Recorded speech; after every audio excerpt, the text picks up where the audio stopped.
जय हिंद साथियों। तो यहाँ पर हम आपके लिए पेपर कोड BSOG 176 अर्थव्यवस्था एवं समाज के कुछ महत्वपूर्ण प्रश्नों को देखने वाले हैं जो आपके प्रीवियस ईयर एग्जाम में पूछे गए थे। तो हो सकता है इस ईयर भी आपके एग्जाम में आपको देखने को मिल सकते हैं। तो आप लोग इन सभी प्रश्नों को एक बार जो है एग्जाम से पहले आपको जरूर देख के जाना है, ठीक है। यहाँ पर हमारा सबसे पहला प्रश्न है, भारत में विभिन्न कृषक आंदोलनों पर चर्चा कीजिए। अगर आप लोग इसकी फ्री पीडीएफ डाउनलोड करना चाहते हैं तो आपको क्या करना है, हमारे टेलीग्राम चैनल को ज्वाइन कर लेना है। उसकी लिंक आपको डिस्क्रिप्शन में मिल जाएगी, ठीक है। और अगर आप सोचते हैं कि हमें कुछ सिलेक्टेड क्वेश्चंस मिल जाएंगे जो हम एग्जाम से पहले 1-2 घंटे पहले पढ़ सकें, तो उसके लिए आप हमारे गैस पेपर को परचेज कर सकते हैं। उसके लिए सिंपली आपको गूगल पे जाना है और shop.hindustanknowledge.com सर्च करना है, ठीक है। जैसे आप सर्च करेंगे तो आपके सामने कुछ इस प्रकार का पेज आ जाएगा। तो सिंपली आपको क्या करना है, सर्च बार में जाना है और यहां से पेपर कोड आपको टाइप कर लेना है BSOG 176, ठीक है। जैसे आप टाइप करेंगे तो यहाँ पर हिंदी इंग्लिश दोनों लैंग्वेज में आपको मिल जाएगा। तो जिस लैंग्वेज में भी आप डाउनलोड करना चाहें, यहाँ से आप लोग जो है इसको बाय नाउ पर क्लिक करके डाउनलोड कर सकते हैं। अगर आपको कोई प्रॉब्लम होती है तो आप इस नंबर पे व्हाट्सअप कर सकते हैं, या फिर आपको कोई अदर पेपर कोर्स है, सभी यहाँ पर आप लोग सर्च करके डाउनलोड कर सकते हैं, ठीक है। नहीं तो आप व्हाट्सअप आइकन पर क्लिक करेंगे तो आप सीधे व्हाट्सअप को एक्सेस कर पाएंगे, ठीक है। तो चलते हैं वापस हमारे प्रश्न पर। प्रश्न हमारा है, भारत में विभिन्न कृषक आंदोलन पर चर्चा कीजिए। भारत में कौन कौन से कृषि के लिए आंदोलन हुए थे, उन आंदोलनों को हम लोग यहाँ पर देखेंगे, ठीक है।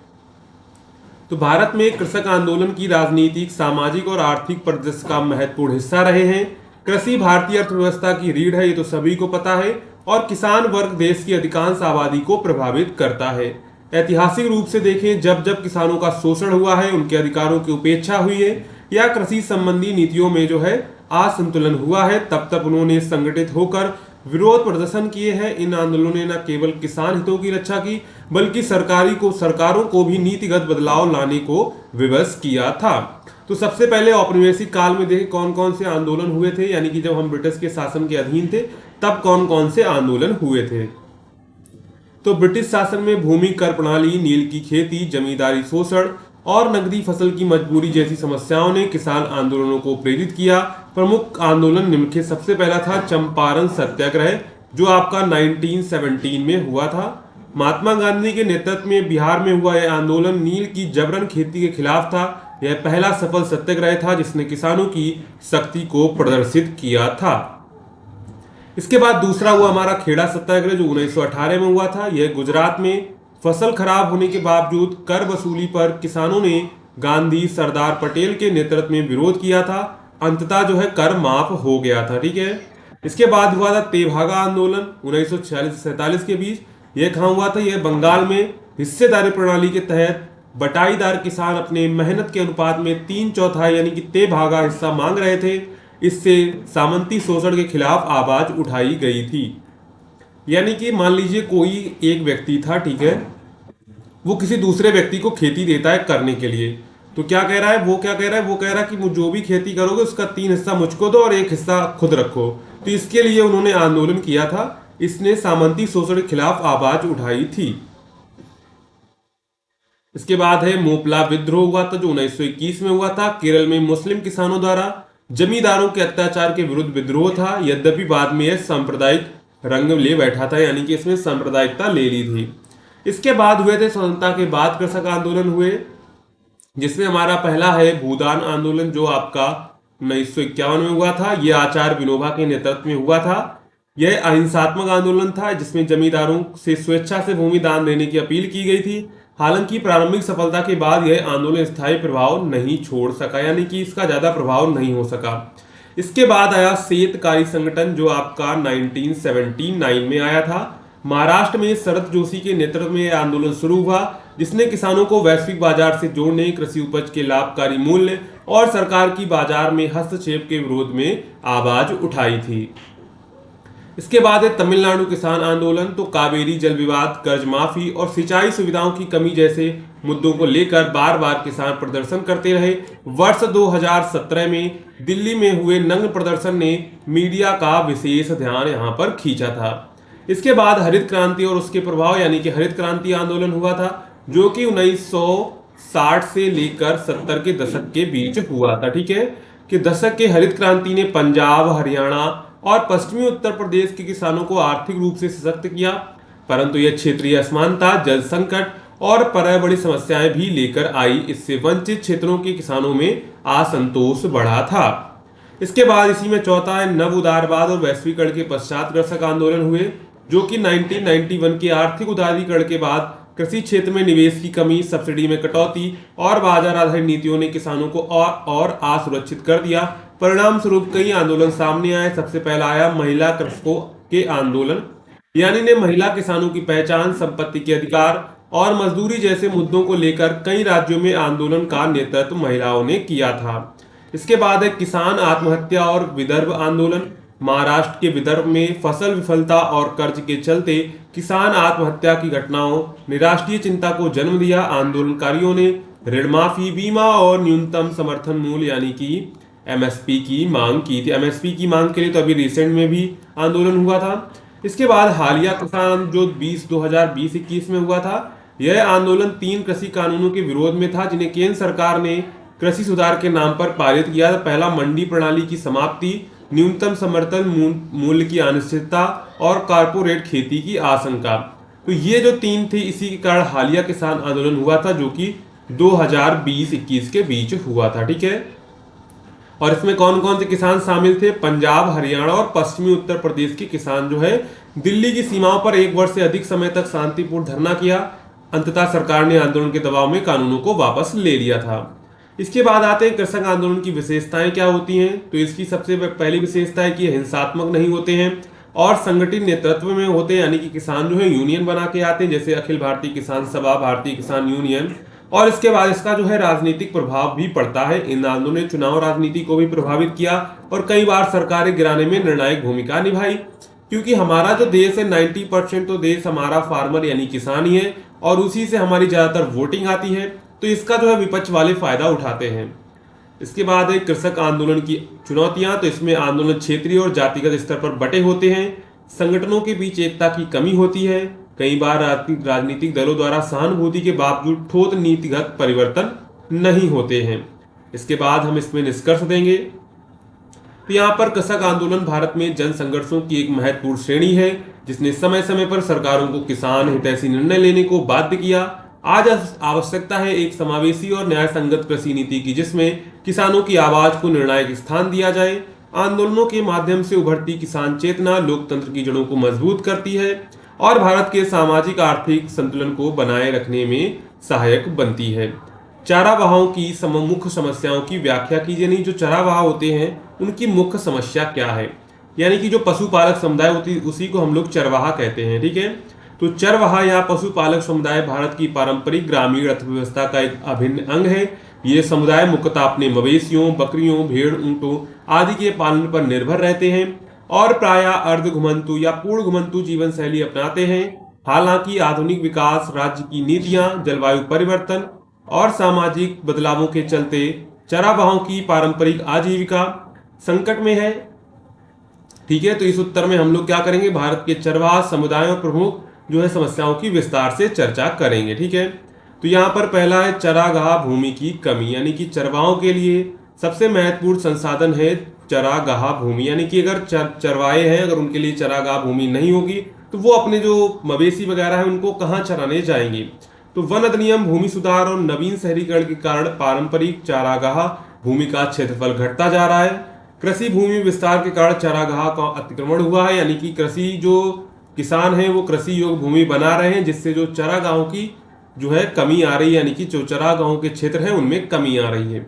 इसके बाद कई क्षेत्रों में सरकार द्वारा आम भूमि का निजीकरण उद्योगों को दे दिया गया है। भूमि उपयोग के बदले पैटर्न के कारण पशुओं के लिए भोजन की कमी होती जा रही है, क्योंकि जो अब भूमि जो उपयोग जो बढ़ रहे हैं उसके पैटर्न बदल रहे हैं, जिससे पशुओं के लिए भोजन की कमी हो रही है। जैसे उदाहरण के लिए राजस्थान, गुजरात, कर्नाटक जैसे राज्यों में रैबारी, गुज्जर और कुरुम्बा जैसे समुदाय अपने पारंपरिक चरागाहों से वंचित हो रहे हैं। इसके बाद दूसरा है प्रवास प्रतिबंध, यानी कि सरकार जो है चरागाहों को एक जगह से दूसरी जगह पर जाने नहीं दे रही है। राज्य सीमाओं पर प्रशासनिक प्रतिबंध लगे हुए हैं। वन विभाग द्वारा पारगमन पर नियंत्रण है। सुरक्षात्मक कारणों से सीमावर्ती क्षेत्रों में प्रवेश निषिद्ध कर दिया गया है। इसके बाद तीसरा है कानूनी पहचान की कमी, यानी घुमंतु जीवन शैली के कारण चरागाह समुदायों के पास स्थायी निवास प्रमाण पत्र नहीं होता है, जातीय आय प्रमाण पत्र नहीं होता है, आधार या अन्य सरकारी पहचान दस्तावेज नहीं होते हैं, जिससे उन्हें जो है दूसरे यानी कि जो स्टेट से दूसरे स्टेट में जाने के लिए रोका जाता है। इससे उन्हें सरकारी उन जैसे राशन कार्ड, स्वास्थ्य बीमा, शिक्षा लाभ आदि जो योजनाएं हैं उनको नहीं मिल पाती हैं। इसके बाद है शिक्षा और स्वास्थ्य सेवाओं की अनुपलब्धता। जो चरागाह समुदायों में साक्षरता दर अपेक्षाकृत कम होती है, इसके प्रमुख कारण हैं। सबसे पहला तो है सतत प्रवास के कारण बच्चों की स्कूलों से देरी, यानी कि अब ये घुमंतु मान लीजिए घुमंतु टाइप के हैं, तो आज यहाँ पर है कल वहां पर है, तो बच्चे स्कूल जा ही नहीं पाएंगे। इसके बाद घुमंतु शिक्षा प्रणाली का अभाव, स्वास्थ्य सेवाओं की पहुंच का ना होना, आश्रित महिलाओं और बच्चों को टीकाकरण और पोषण सेवाओं की कमी होती है। इसके बाद यह स्थिति लंबे समय में उनकी मानव विकास क्षमता को सीमित कर देती है, क्योंकि जब यह प्रक्रिया लगातार चलती रहती है तो उनकी जो मानव विकास क्षमता है वो कम हो जाती है। ठीक है। इसके बाद है जलवायु परिवर्तन और पर्यावरणीय संकट, यानी जलवायु परिवर्तन के चलते चारागाह क्षेत्रों में सूखाड़ और बाढ़ की आवृत्ति बढ़ी रहती है, यानी कि कभी सूखा हो जाता है, कभी बाढ़ आ जाती है। पशुओं के लिए चारे और पानी की उपलब्धता घट जाती है। बीमारियों और मवेशियों की मृत्यु दर में वृद्धि हुई है। इन कारणों से चरवाहों की आजीविका पर प्रतिकूल प्रभाव पड़ा हुआ है। इसके बाद है पारंपरिक ज्ञान की उपेक्षा।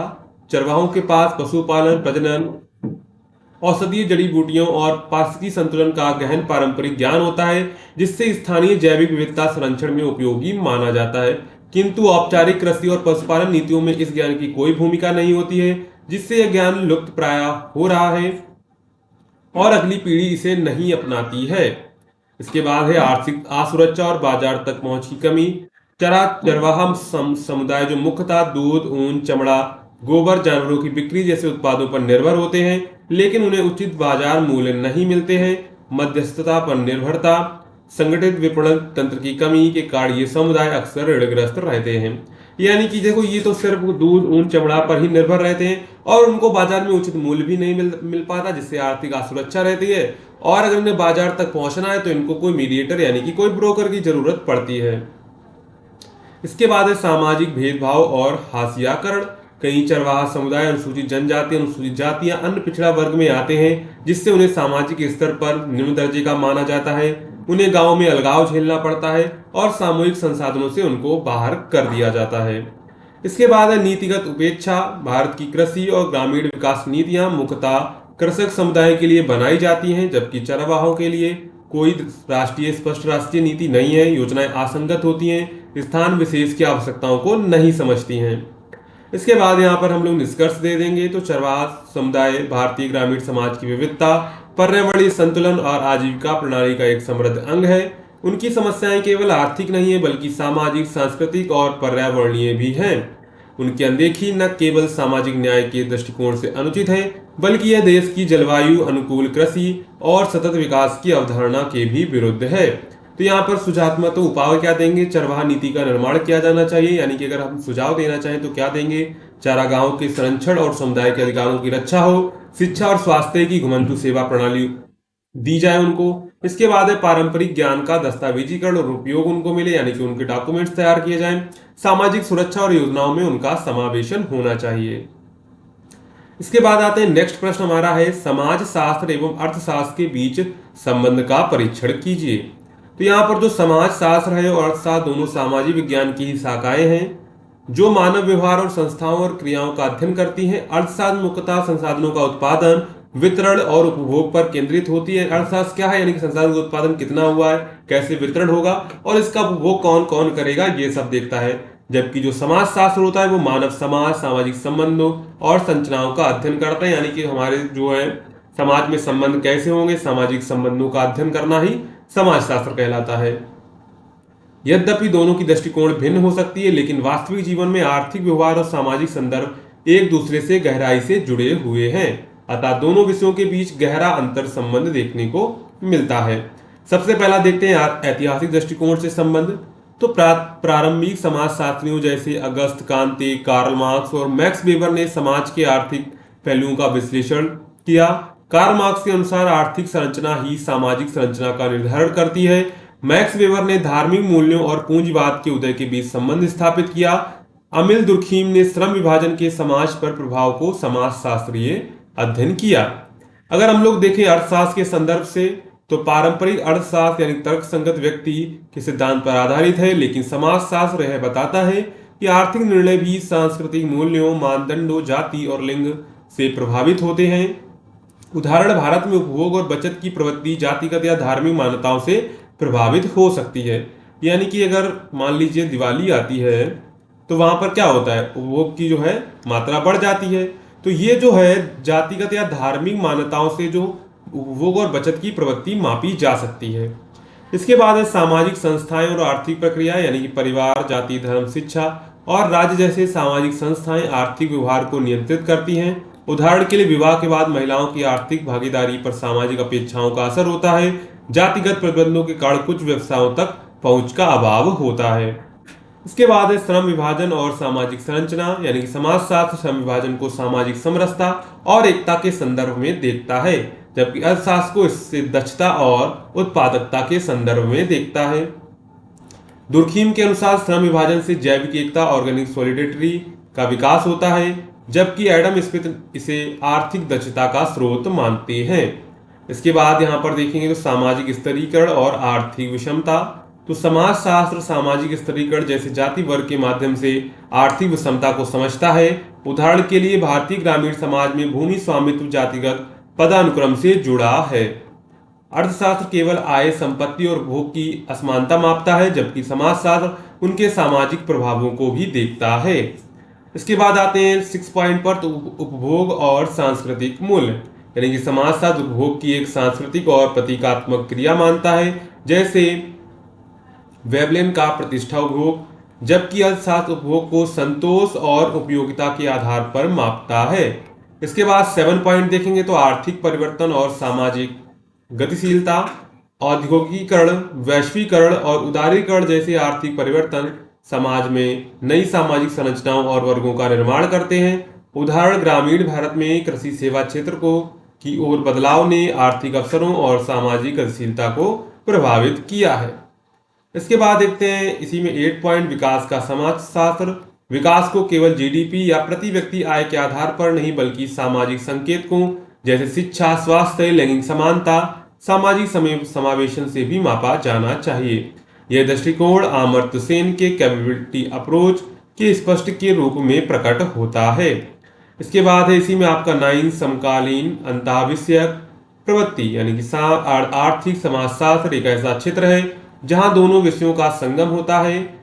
ग्रंथशास्त्री जैसे मार्क ग्रोनोवेटर, पियरे बर्डियो और विवियन जे लेजर ने बाजार को सामाजिक नेटवर्क, सांस्कृतिक मूल्य और सामाजिक पूंजी के संदर्भ में समझा है। नीति निर्माण, गरीबी उन्मूलन, श्रम सुधार आदि क्षेत्रों में दोनों विषयों का संयुक्त विश्लेषण अत्यंत उपयोगी है। यानी कि अगर हम लोग गरीबी उन्मूलन करना चाहें तो हमको जो है समाज का अर्थशास्त्र भी पढ़ना पड़ेगा और जो अर्थशास्त्र है उसको भी पढ़ना पड़ेगा, ठीक है।